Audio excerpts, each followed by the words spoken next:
తాకట్లో ఉన్న మీ బంగారాన్ని విడిపించి ఆ రోజు ఆన్లైన్ రేటుకి కొంటాం. Sharma gold company.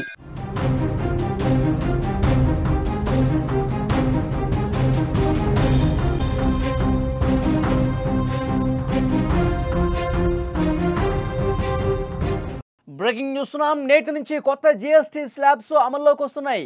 375 వస్తువులపై పన్నులు భారీగా తగ్గుతున్నాయి. గృహోపకరణాలు, కార్లు, ఎలక్ట్రానిక్స్ అన్నీ తగ్గుతున్నాయి. భారీగా టీవీలు, ల్యాప్టాప్లు కూడా తగ్గుతున్నాయి. ఎలక్ట్రిక్ వెహికల్స్ పై జీఎస్టీ తగ్గుతోంది. 10 లక్షల కారుపై 1 లక్ష రూపాయల వరకు ధర తగ్గుతోంది. నిత్యావసర వస్తువుల మీద భారీగా ఊరట కలుగుతోంది. ఈ రోజు నుంచి దేశవ్యాప్తంగా వినియోగదారులకు ఒక భారీ శుభవార్తగా చెప్పాలి. ఎందుకంటే నేటి నుంచి జీఎస్టీ స్లాబ్స్ అన్నీ కూడా అమల్లోకి వచ్చేస్తున్నాయి.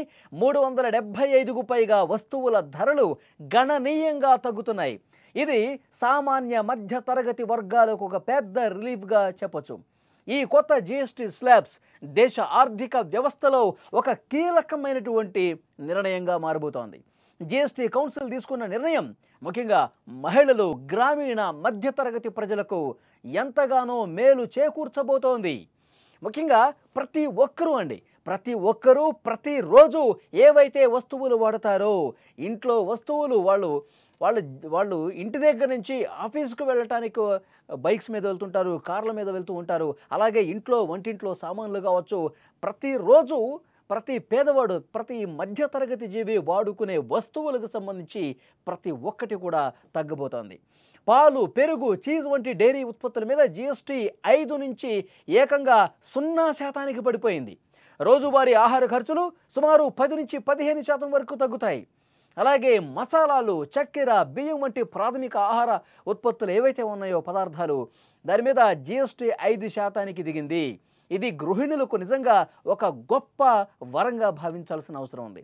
ఇక మధ్యతరగతి కాలైన సొంత కారు ఇప్పుడు ఇంకా అందుబాటులోకి రాబోతోంది. ప్యాసింజర్ కార్లు, ఎస్యూవీలు, సెడాన్లపై 28% ఉన్న జీఎస్టీ రేటు 18%కి తగ్గించేశారు. దీనివల్ల 10 లక్షల రూపాయలు కారుంటే సుమారు 1 నుంచి 1.5 లక్ష తగ్గుతుంది. 1.5 లక్ష వరకు ఒక కారు మీద తగ్గుతుందంటే చాలా గొప్ప ప్రయోజనంగా మధ్యతరగతి ప్రజలు భావిస్తూ ఉన్నారు. అంతేకాదు ఎలక్ట్రిక్ వెహికల్స్ మీద కూడా జీఎస్టీ 5% తగ్గించడంతో గ్రీన్ ఎనర్జీని ప్రోత్సహించినట్టు ఈ పరిస్థితి ఉంది. ఇక నుంచి టీవీలు కావచ్చు, రిఫ్రిజిరేటర్లు కావచ్చు, వాషింగ్ మెషిన్లు వంటి గృహోపకరణాల మీద జీఎస్టీ 18 నుంచి 12%కి తగ్గింది. దీంతోపాటు మొబైల్ ఫోన్లు, ల్యాప్టాప్లు కూడా ఈ జాబితాలోకి వచ్చేసాయి. ఈ నిర్ణయం డిజిటల్ ఇండియా ప్రచారానికి ఫుల్ సపోర్ట్గా ఉండబోతుందన్నమాట. ఇది మహిళల ఇంటి ఖర్చులను తగ్గించడంలో సహాయపడుతోంది. మహిళల శారీసు, షర్ట్లు, జుట్టీలు అన్ని వస్త్రాల మీద 12% ఉన్న జీఎస్టీ 5%కి తగ్గింది. ఇది ఫెస్టివల్ సీజన్లో షాపింగ్ను ఇంకా పెంచుతుంది. యాక్చువల్గా దసరా సమయంలో, పండగ ఫెస్టివల్లో, దీపావళి ఇలాంటి పండుగలు వచ్చినప్పుడు బేసిక్గానే షాపింగ్ చేసే సంఖ్య పెరుగుతుంది. షోరూమ్లు కిటకిటలాడతాయి. ఈ పండగకి మన ఇంట్లో ఒక కొత్త వస్తువును కొనుక్కోవాలి, ఒక మంచి ఎలక్ట్రానిక్ ఐటెంను కొనుక్కోవాలి, లేదంటే మంచి బట్టలు కొనుక్కోవాలి, మంచి చెప్పులు కొనుక్కోవాలి, మంచి బైక్ తీసుకుందాం, మంచి కారు తీసుకుందాం. ఇలాంటి ఆలోచనలు ప్రతి పండక్కి చేస్తూ ఉంటారు. ఆ విధంగా బుక్ చేసుకుంటూ ఉంటారు. పండక్కి ఆ వస్తువుని ఇంటికి తెచ్చుకొని పెట్టుకుంటూ ఉంటారు. ఇప్పుడు ఈ పండగ సీజన్తో పాటు జీఎస్టీ పండగ కూడా తోడైంది. జీఎస్టీ తగ్గింపు పండుగ కూడా ఈ పండగకి తోడు కావడంతో 2 పండుగలు ఒకేసారి రావడంతో ఇక ఈ పండగకి భారీగా కొనుగోలు జరిగే అవకాశం స్పష్టంగా కనిపిస్తుంది. షోరూమ్స్ అన్ని కిటకిటలాడే అవకాశం కనిపిస్తోంది. షోరూమ్స్ యజమానులు కూడా మొన్నటి వరకు లాస్ట్ వీక్ అంతా కొంచెం డల్గా ఉంది. ఎందుకంటే జీఎస్టీ తగ్గుతుంది కాబట్టి ప్రజల్లో అవగాహన ఉంది కాబట్టి 22 నుంచి ఇక షాపులు బిజీగా మారిపోతాయని చెప్పి ముందుగానే వాళ్ళు ఊహించారు. ఆ ఊహకు తగ్గట్టుగా ఈ రోజు నుంచి ఒక్కొక్కళ్ళుగా ఐటమ్స్ కొనడానికి ఆసక్తి చూపిస్తున్నారు, ముందుకు వస్తున్నట్టుగా పరిస్థితి అర్థమవుతోంది. ఇక ఖరీదైన వస్త్రాలు కూడా 18% నుంచి 12%కి దిగాయి. మంచాలు, ఫర్నిచర్పై జీఎస్టీ 18%కి తగ్గిపోయింది. విద్యా సామాగ్రి, సైకిళ్ళు, టాయిలెట్ వంటి వస్తువుల మీద జీఎస్టీ 5%కి దిగింది. మొత్తానికి ఈ పన్ను తగ్గింపుతో సుమారు 375 వస్తువులు తగ్గుతున్నాయి. ప్రజలకి లబ్ధి చేకూరబోతోంది.